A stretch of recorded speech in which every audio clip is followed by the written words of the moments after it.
We turn overseas now. You may recall during the recent violent uprising in Tunisia, we reported some high anxiety in the Arab world that these kinds of protests by the people against their leaders could spread. Well, today they did. At least 3 people are dead after a day of anti-government protests in Egypt, inspired by an internet campaign after the Tunisia revolt, and it's not over. We get our report tonight from Cairo and ITN's John Ray. They had called for a day of revolt. It ended amid tear gas and the blast of water cannon. For a while it seemed only to fuel the anger. A protester climbs on top and wrestles with its operator for control of the cannon. In the struggle, they fall. The crowds are following the lead of Tunisia. The demand is the same: regime change. We need this regime to go out. Is this the beginning of an uprising?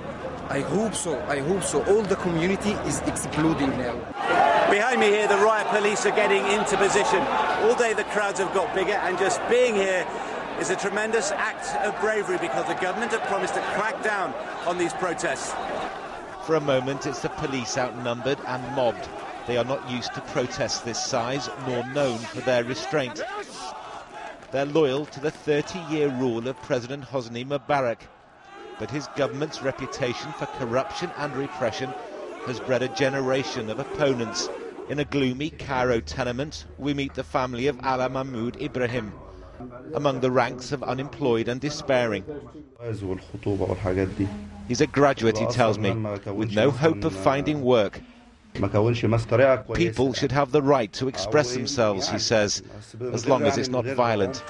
But as darkness fell, the protests seemed to gather force, the stage set for confrontation. 1 policeman is confirmed dead. There are reports, too, of civilian casualties. This is an unprecedented challenge to the authority of Egypt's unyielding rulers, a challenge they will find impossible to ignore. John Ray, ITN, Cairo.